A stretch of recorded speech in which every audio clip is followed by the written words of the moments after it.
Mother's Day is right around the corner, and you're probably wondering what to get the woman who is giving you so much. And the folks at Chattanooga Woodcraft have you covered. This morning, I'm joined by Randy Minke with the details on how to make a gift she's sure to love. Good morning. Good morning. All right, so you have a lot of different things here. First, I want to start with this wine holder. How can you assist people kind of, get this together and make this happen? Sure. We can help guide people in designing this and coming up with a plan to make this, providing the wood, showing the different types of wood, what would be a good wood to use for that, and what type of finish to apply to it. Okay, great. And then you have a couple of jewelry boxes. Yeah, and I brought these in. This is a box that's just in its beginning stages. So a person could come in and we could help them get to this point to get it to finish. There's a lot of work left to be done on this, and a person could have a lot of questions as far as what type of hardware to use, or designing the legs for it, or what type of finish to put on it, because those all enhance the product and make it more eye appealing. And people have specifics that they're trying to achieve too, but we can help them design it, we can help them show them how to do the cuts, the type of woods that blend together. There's multiple types of woods on both of these, and just help them assist in coming out with a project that they're going to be happy with, and whoever they give it to is going to be even more happier. Right, and if you've never done something like this before, I've never worked with any sort of woodcraft myself. Is it simple? Will you guys show me the way to how to make this happen? Sure, and there's simpler things to start with first.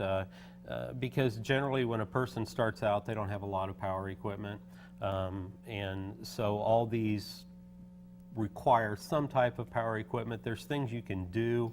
Cutting boards, for example, don't require a lot of power equipment, and that's generally where people start and then progress up from there and decide what they like to do and what types of projects they like to make. They may like to do small things like this, or larger things like furniture. Right. Do you get a lot of people to come in, of course, for Mother's Day and other holidays, wanting to make something handmade? Sure, absolutely do. Great. And decorating these things, you were talking about some paints earlier, just to make these a little bit more fun and unique. Sure.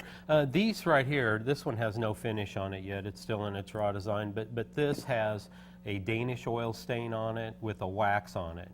Now, we also, milk paints right now are kind of a big product, and people like to use those more for upcycling projects out of the pallet wood and that.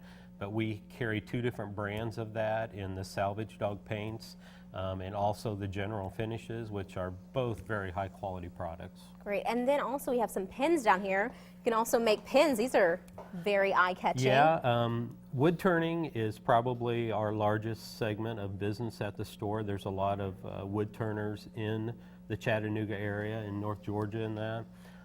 So these are two different styles. This over here is made out of wood, and these over here are made out of acrylics. And we sell the kits to make these. We can provide just about anything as far as wood turning would go to help people achieve the success. And there's different styles of pins. Right.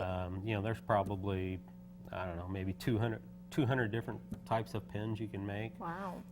And the species of wood you use could vary a lot too. Wow, great. Just a lot of great gift ideas for Mother's Day. Of course, you can visit them over at Chattanooga Woodcraft. You can see that graphic on your screen right there. Thank you so much for joining us. Thank you for having me. All right. We're going to send things over to Chip.